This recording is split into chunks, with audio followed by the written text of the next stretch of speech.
नमस्कार दोस्तों, कैसे हैं आप सब लोग। मुझे पता है आप अच्छे ही होंगे और ईश्वर से मैं दुआ करती हूँ कि वो आपको बहुत बहुत बहुत स्वास्थ्य दे। नमस्कार दोस्तों, मैं मृण्मयी माली आप सभी का स्वागत करती हूँ मेरे मेरे चैनल पर, जिसका नाम है ब्यूटीफुल स्टोरीज। आपका स्वास्थ्य रहेगा ग्रेट, क्योंकि अब एंटरटेनमेंट को नहीं मिलेगा ब्रेक। जी दोस्तों, ये हमारे चैनल का ब्रीद वाक्य है। तो दोस्तों, मैं आपके सामने हाजिर हूँ मैंने बनाई हुई, खुद की बनाई हुई एक ब्यूटीफुल स्टोरी आपको सुनाने के लिए, जिसका नाम है मौ बेइंतबाशा मोहब्बत। दोस्तों, सुबह का मौसम था। सूरज की किरणें सीधा धरती पर आकर हरे भरे रंग के धरती को एक सुनहरा रंग दे रही थी। हवा हवा का एक अनोखा अंदाज था, जो हमें शांति और प्यार का एहसास करा देता था। सूरज की किरणें पंछियों को जगा रही थी,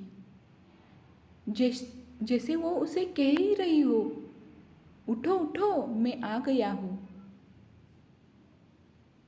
सारी ओर प्रसन्न का वातावरण था।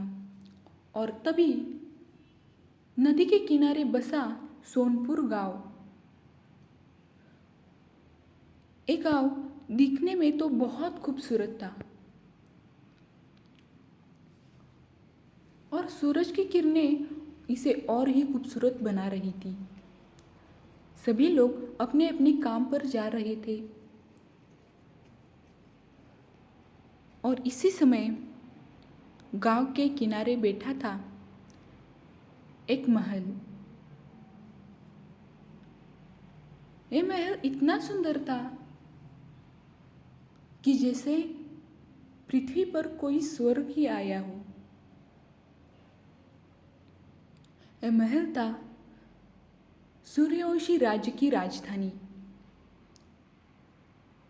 आज महल में भी एक अनोखा मौसम एक अनोख आज महल में भी एक अनोखा ही अंदाज था। लोग अपने अपने काम पर व्यस्त थे, मानो कि किसी मेहमान के आने की तैयारियां कर रहे हो। कोई फूलों से महल सजा रहा था, तो कोई रंगोलियां डाल रहा था। कोई भोजन खाने में व्यस्त था, तो कोई मेहमानों की स्वागत की तैयारियां कर रहा था। सारी और आनंद का माहौल था। और तभी राजद्वार से एक बड़ी आवाज आई, राजकुमारी आ गई है, राजकुमारी आ गई है। और सभी अपने अपने काम छोड़कर राजद्वार पर आ पहुंचे। तभी राजद्वार पर आ पहुंची एक फूलों से सजाई हुई सुनहरी रंग की एक डोली, जिसमें एक सुंदर लड़की बैठी थी। गोरा रंग, गालों पे लाली और ओठों पे ऐसी मुस्कान कि देखने वाला एक झटके में पिघल जाए। गहरी गोल आंखें और चेहरे पर इतना तेज कि कोई भी आसानी से उसे दिल दे बैठेगा। आज वो लड़की बहुत ही ज़्यादा खुश थी। उसने अपने पाँव बाहर किए और वो डोली से उतर गई। सभी लोग इतने सालों बाद हमारी राजकुमारी को देखकर बहुत ही ज़्यादा खुश थे। जी हाँ, ये थी इस महल की राजकुमारी और हमारे स्टोरी की हीरोइन। इसका नाम है आनंदी बाई, पर हर कोई इसे आनंदी नाम से ही बुलाता है। आज वो भी इतने सालों बाद अपने महल को देखकर बहुत ही ज़्यादा खुश थी। दरअसल आनंद की माँ बचपन में ही किसी आजार के कारण ईश्वर के पास चली गई थी और उसके पिता थे यहाँ के राज्य के राजे, जिसका नाम था संग्राम सिंह। वो भी बचपन से ही आनंदी को अपना प्यार देना चाहते थे, पर वो काम के सिलसिले में इतना बिजी रहते थे कि चाहकर भी वो अपने बेटी के लिए कुछ एक समय भी बहुत मुश्किल से निकाल सकते थे। इसलिए इन्होंने बचपन में ही एक फैसला लिया था कि उसे अपने मामा जी के पास भेजा था, जिसके कारण वहाँ उसका बहुत अच्छे से पालन पोषण हो और वो अच्छे से बड़ी हो सके। इसलिए आनंदी बचपन से ही अपने मामा के पास बड़ी हो गई थी और अब इतने सालों बाद वो उसके खुद के घर हमेशा के लिए आ गई थी।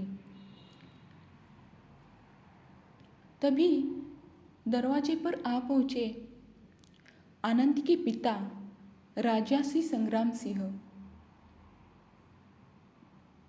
उन्होंने अपने बेटी के स्वागत के लिए खुद आरती की थाली सजाई थी और उन्होंने उसका स्वागत किया। जैसे ही उन्होंने आरती की थाली दासी के हाथ पर दी, वैसे ही आनंदी ने झट से उन्हें गले लगाया।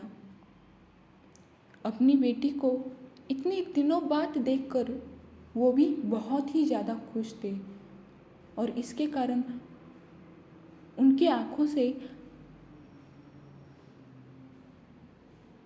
खुशी के आंसू भी आने लगे।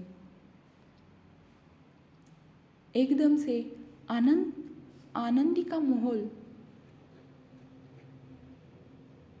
भावनात्मक माहौल में बदल गया। उन्होंने अपनी बेटी को इतनी जोर से गले लगाया और तभी आनंदी ने उन्हें पूछा कि पापा जी, आप कैसे हैं?